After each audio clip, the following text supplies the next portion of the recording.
What's up, everybody? Welcome to our channel. Some people get to be millionaires, or they have a really easy job like being a police officer in a really low crime area or being a graffiti mural artist. But for that dollar bill, most of us gotta do some pretty grimy jobs. And in this video, we're gonna talk about the top 10 worst jobs you could have in the beautiful state of Florida. When you think about crappy jobs, maybe some people think about a gas station job or fast food, perhaps being a police officer in a bad area, maybe working at a mechanic shop with a boss you don't like, perhaps you don't like dealing with people, and a job in tourism might seem like a really crappy option in Florida, or maybe being out in the sun in a construction site. But Florida is a unique state that has unique conditions and situations, and I came up with a list of 10 jobs that really suck in Florida. Some people get to be tourists. I've seen a lot of people who have that for a living. Some people get to live for free in the projects. Other people are fishing captains or tourist guides. There's great jobs, there's crappy jobs, and there's people with no jobs.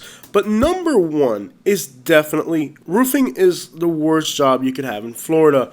Now, I helped people put my roof on in Alabama.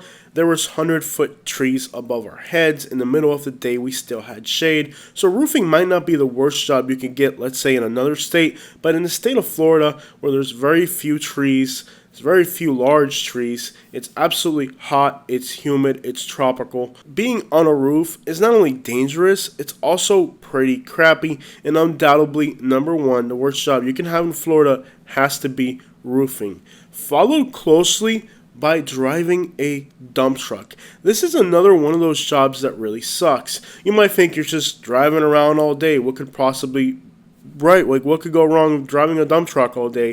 For the most part, you're not insured cheaply. Insuring a dump truck in Florida is your responsibility as a driver, and some drivers report paying as much as $700 or $1,000 because there's so much fraud in the state of Florida. Most of the time, you own the vehicle, and getting the repairs done can be difficult, expensive, if you can't even find somebody, especially if it's on the side of the road. This isn't exactly a Cadillac. Being inside of a dump truck is like being inside of a dump truck. It bounces, it jumps, it's uncomfortable, it's hot. Sometimes you can smell the fumes from the engine, or you can feel the heat from the engine. It's absolutely a reckless environment. And it's no secret que la mayoría de los camioneros son tarru. You need a place where you can park your dump truck. That also costs money. You have to insure it, you have to repair it. Fuel costs can be a tremendous amount. A lot of people get into the dump truck business thinking that they're going to get a lot of money out of it, and it turns into a massive money pit, and la mujer le pega los tarros. It is solely based on new home construction or other construction projects, which, by the way, are not guaranteed. Florida has known to be a very volatile market, and there are times when there's absolutely no work, and if your dump truck is financed, then you'll have to come up with a payment even though there's no work, which means you can lose your dump truck. Imagine having that much overhead, and then all of a sudden there's a construction stop. The cities and counties, which have a lot of work, are starting to not hire out private companies, but they hire their own employees hourly, which means that now you, with this massive investment, massive overhead, are competing against somebody who works for an hourly rate. Some people still manage to do it and rack up a lot of money in the process, so it's profitable for some people. Finally, the Department of Transportation never gives these guys a break, relentlessly targeting the drivers. Number 3 is collecting scrap metal. Really is a way of life for a lot of people here in Florida, despite the fact the prices can fluctuate, at times being worth almost not enough to cover your fuel. Many times, people will leave particular things out by the road on garbage day where you could assume it's free, but it's not, and they'll call the cops on you and say you stole something that you thought was just laying by the side of the road.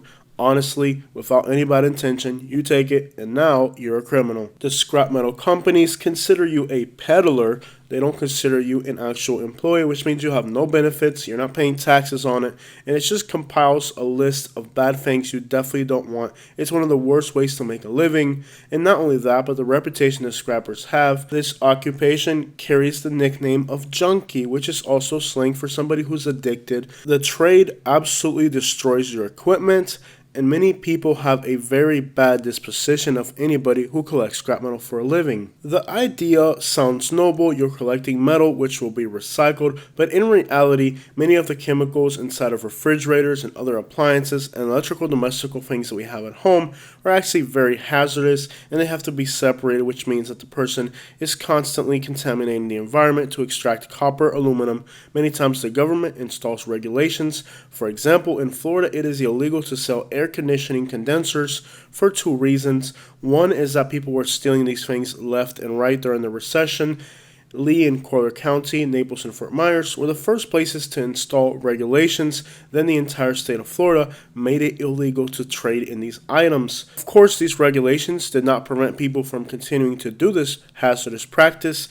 It just means that nowadays they're going to have to go through a black market dealer and get paid less than they would before. Are just some of the hazards and inconvenience of collecting scrap metal for a living. It is definitely one of the worst jobs you can have in Florida, and a very common job at that. In Dade County, it is also popular to collect pallets or cardboard, which is also for recycle. The propensity for injury is also high. It is a very dangerous and inconvenient source of income. Number 4 is pest removal. Now again, this is a job that sucks anywhere, but when you think about doing it in Florida, there's a lot of particular things about Florida that make doing this occupation here extremely crappier than somewhere else. For one, the heat, the humidity, the fact that there's no winter means that the bugs and the insects have extra long lifespan. Also, for some reason, Florida is an exotic pet trade disaster. Other than the obvious regional stuff like the alligator, for some reason there's all these exotic species ranging from large reptiles like pythons and Nile monitors all the way down to ants that are exotic and dangerous, can bite you. It is a never-ending collection of animals that are native plus those that are imported, which makes this job in Florida extremely hazardous.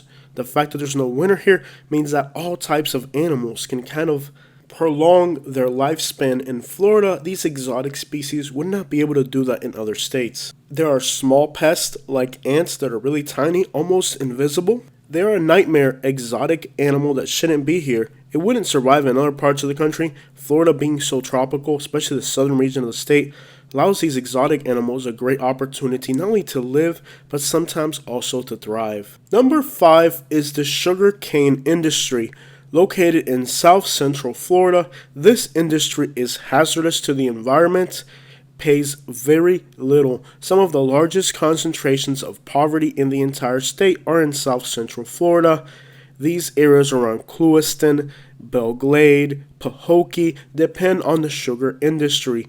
By the condition of the towns and the amount of poverty, you can tell that this is not an industry that provides very good income.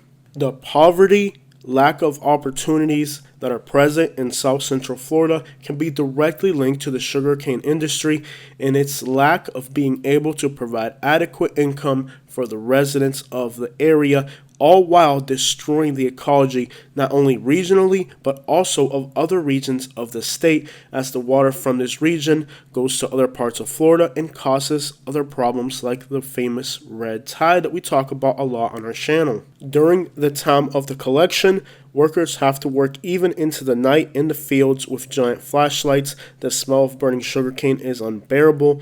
The amount of inconveniences that this practice does to the environment, to the people. Agriculture is never your first choice in life when it comes to employment and careers, and doing it in South Florida in a tropical, wet, moist environment full of snakes definitely isn't the best. Have you ever been at a Publix and been like, "My, these are some lovely tomatoes"? You can thank the people who do tomato picking in Florida for those good tomatoes. Number 6 is tomato picking. Yes, tomatoes are actually planted and then brought to your Publix somewhere in suburban Florida. But did you know somebody had to work very hard in those fields, bending over, throwing them in the baskets? It's absolutely some of the hardest work you could ever do in the state of Florida, and it pays very little. This is a job you definitely don't want to do. Sadly, apart from being difficult, it is extremely underpaid as well. The community of Immokalee in Collier County, Florida is the heart of this operation, and it has some of the worst misery and poverty you will find in the entire state of Florida, with most of the workers being migrant workers, badly paid, grossly difficult operation. So next time you have a juicy tomato or a Florida picked orange, remember that the people who picked these oranges and tomatoes for you worked excruciatingly hard. It is also competitive, ensuring that these companies make the most profit and exploit their workers the best they can.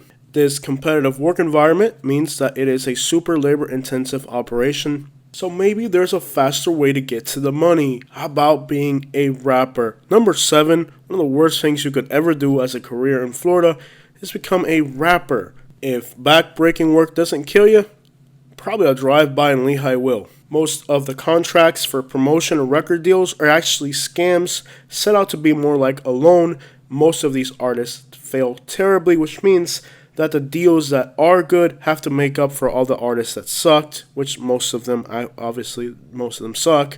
So if you do get a record deal, you're paying for that record label and like the other 20 rappers that like got a record deal but really sucked before you, which means that not only are you untalented, but you're also being charged for other people being untalented, since most record deals are actually scams and frauds. Jealousy is a major problem in this industry. If you are successful, you can bet that another upcoming artist from your town wants to be the next star in that city, and they'll want to take you out. It is definitely a career where most artists don't make it, and those who do make it have to live with the constant threat of envy and hate of other people who haven't made it. Therefore, definitely one of the worst occupations you could try to get yourself into in Florida. Recently, there's so little talent out there that trolling the fact you have no talent has actually become like a way to get famous. There's actually artists out there who purposely try to suck so bad so they can have an opportunity to make it by trolling. Number 8 is being a golf ball diver. So golf courses will actually pay you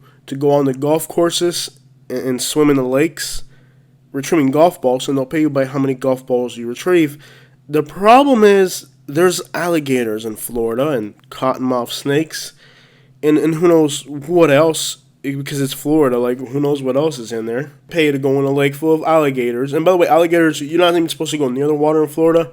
When you go in the water in Florida, the alligator's like, you in my hood, dog. And the alligator like tries to eat you. So yeah, I don't really know how people do this, but it's obviously a thing you can do in Florida. Like you can get paid to like retrieve golf balls from an alligator infested lake. Basically, you put on some scuba gear and you get on a boat and then you go swimming in a lake looking for golf balls. I mean, that makes a lot of sense. I don't know how this occupation like started. Like there must have been the first guy to realize like, hey, there's hundreds of golf balls in that lake, and someone was like, ain't worried about no dang Gatorade. And again, site related, I'm sure doing this in Minnesota wouldn't be a problem. Number 9 is installing tile. Most parts of the country, people use wood, laminate, all types of other floors. In Florida, people like to use tile. Perhaps it's a tropical climate. Who knows what the crap. People in Florida like tile. If you take on this occupation for more than 6 years, chances are you're going to end up in a wheelchair. Many people do this occupation for a lifetime. By the time they get to their 50s and 60s, they're ready for a wheelchair. So if you're looking to trade your body and your life itself for a little bit of money, consider installing tile. Consider being on your knees 8 to 10 hours a day while mixing bags of concrete that are about 60 pounds. At $3 a square foot, there's a mathematical equation to how quick you can trade yourself out of being able to walk and having to use a wheelchair. Many times, the tile installer also has to tear out the old tile. The process is done with a sledgehammer, a jackhammer that shakes and vibrates. The dust is unbearable. It gets in your eyes. It gets in your lungs. It is a very hazardous and bad-paying occupation. Number 10 is working at McDonald's. And it's not the job. It's not how much you get paid. It's how bad the customers treat you. For some reason, there's people in society who feel they have the right to treat these workers like they're less than other people. When in fact, we should be thankful for these people that they have the discipline to be able to hold on to a job that most of us would probably want to quit right away. Ironically, it's not the job itself that we have a bad problem with. For some reason, it's the way people perceive the fact that you have this occupation. And it's very shameful that us in society can be predatory to someone because we can feel that we're superior to them simply based off their occupation. But we have people in our society whose self-esteem is so low that they feel that they can walk into these establishments and treat these people like less than human, when in fact, they're the ones who are embarrassing. I personally have respect for anybody that holds a job like this, not because it pays a lot, but because you have the discipline to sit there and deal with all these idiots with low self-esteem who go in there to pick on you just because of the job you have, not knowing that perhaps you have a criminal record and you're doing everything you can to provide for yourself or a family or a young child. Despite heart conditions, you're there doing that because you'd rather do that than go out and steal or do something illegal. Okay, so we're going to interview somebody who's worked at McDonald's. Katie, my wife, you worked at McDonald's. Yes. Is it embarrassing to say you work there? Yes. Okay, why do you think it's embarrassing? Because it's a job nobody wants to do. What was the worst part about working at McDonald's? The customers. The customer. So it's not the job itself. Yeah. I mean, it's a job like any other. And it's just a few select customers that think you're less than human. Okay, so did you ever go home crying? Yes. Okay. Now, these people that did that, why do you think they did that? Why do you think they picked on you because you had that job? Because they didn't want to do it. They thought I was beneath them. Right. So basically it's like an inferiority complex where they feel they can pick on you because they feel just because you have this job, they're better than you. Mm-hmm. Now, in that time period, you could have gone and you could have stole something. You could have done something illegal. You could have not worked, but you worked there for 6 months. Yes. Okay? And in that 6 months was probably a time period in your life when you needed that. It's almost embarrassing to say you worked there, isn't it? Yeah, I hate to say that I worked there, but I did, and I did what I needed for my household. Right. I think you shouldn't be embarrassed that you did that. I think it takes a lot of... I would have quit. When somebody came to me and they disrespected me at work because they felt like they were better than me, I definitely would have not have lasted there 6 months. So I respect your discipline that you didn't hit somebody upside the head with a burger. Thank you so much. And there it is. Those are the top 10 worst jobs you can do in Florida. How do you feel about people who mistreat fast food workers or treat them like they're less because of the job they have? I would love to hear your thoughts and opinions. I don't know how I would have reacted if I had seen with my own eyes somebody treating my wife in that way. Perhaps I don't even want to think about it.